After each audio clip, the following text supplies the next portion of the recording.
Thank you. I'll now recognize myself for 5 minutes. Ms. Muniz, um, you joined OBO in 2009, correct?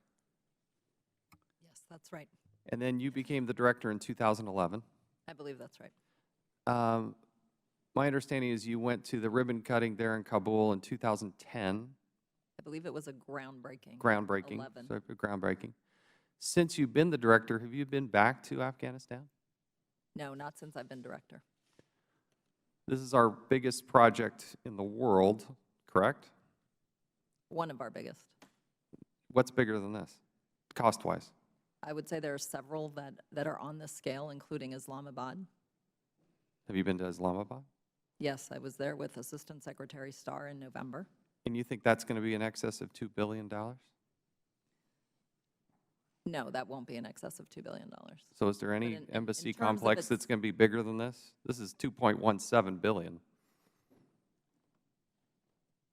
I guess I would look at it this way.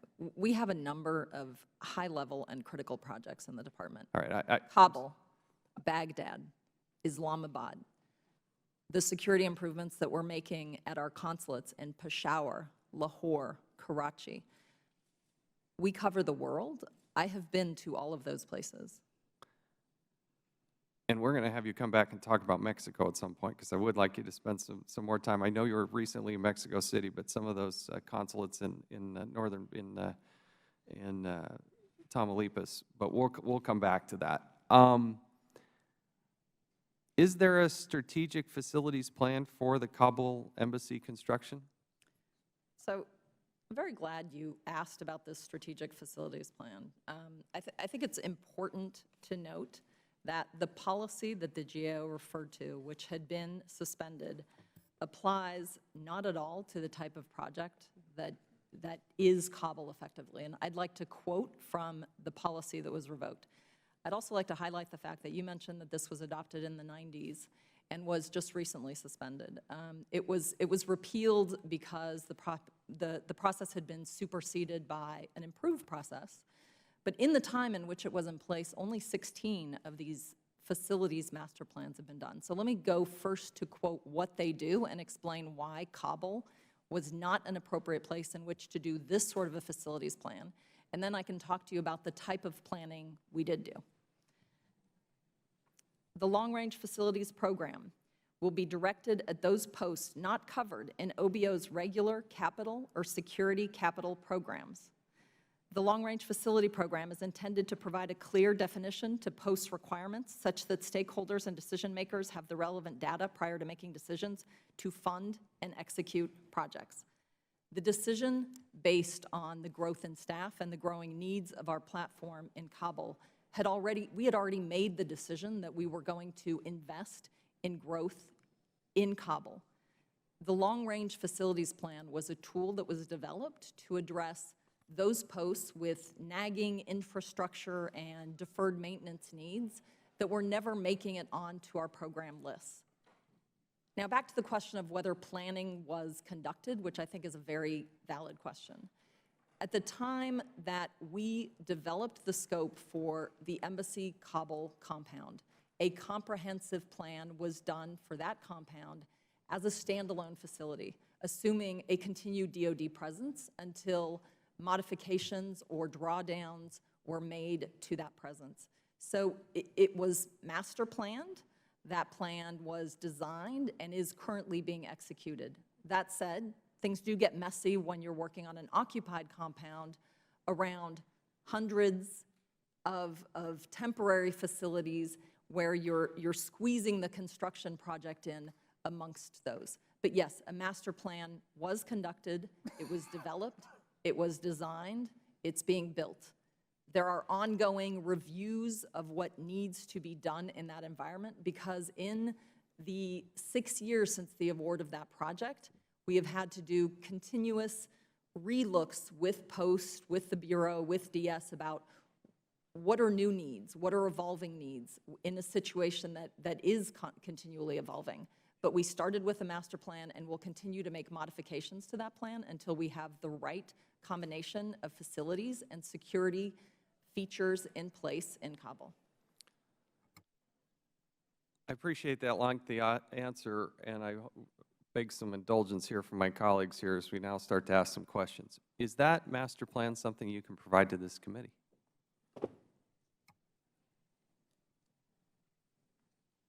Yes, I think the reason I pause is that this master plan is really made up of many documents which sort of look at all of the No doubt, requirements. there are many documents. All I'm asking for is I'd like the original plan, and I'd like to see the updated plan.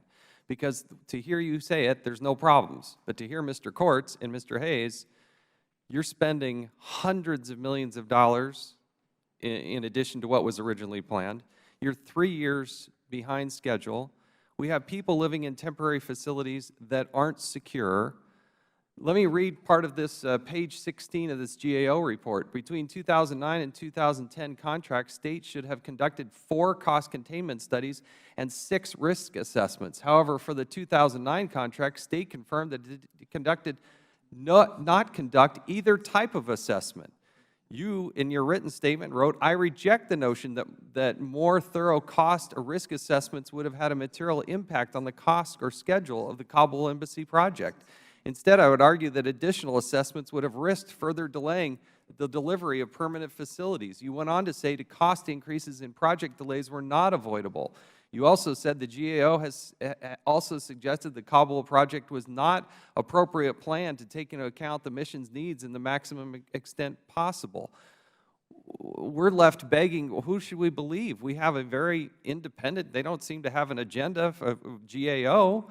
You have an Inspector General. They both come in and look at this and cite a host of problems. I mean, look at the way Mr. Hayes concluded his assessment. You can't even get the DS people in the same room having the same conversation with the OBO folks. I'll go to page 17. DS, diplomatic security, is cited in the policy as an interested office. This relates to the cost containment studies. According to the attendee list, no one from diplomatic security participated in the meetings related to the study, and diplomatic security officials we spoke with indicated they were not aware of the study and its security recommendations. The fact that we can't even get diplomatic security to be part of the discussion in one of the most dangerous places on the face of the planet makes no sense to us. So in isolation, you're saying we don't need to do better planning.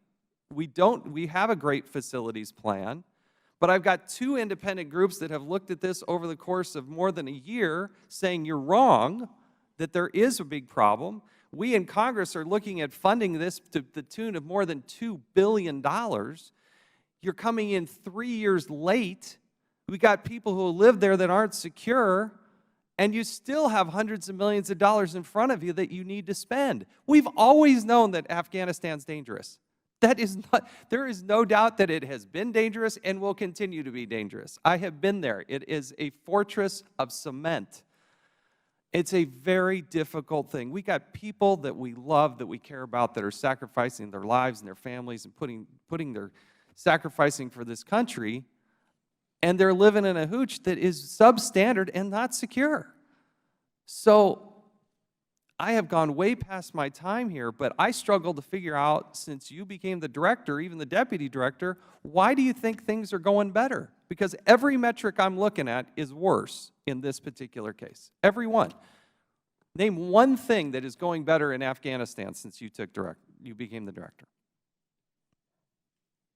I guess what I would say is the way you've constructed the sentence is complicated. Let me be very clear about this.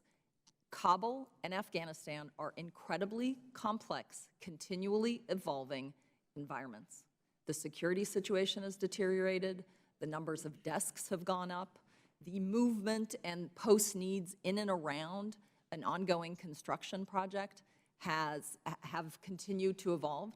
Those projects were awarded since I have been there, and I have watched the team work tirelessly with their colleagues in diplomatic security to do the best that they can to accommodate all of the changes on the ground. But the report says that diplomatic security is not even in the meetings. If you could let me finish. And to keep the project moving forward.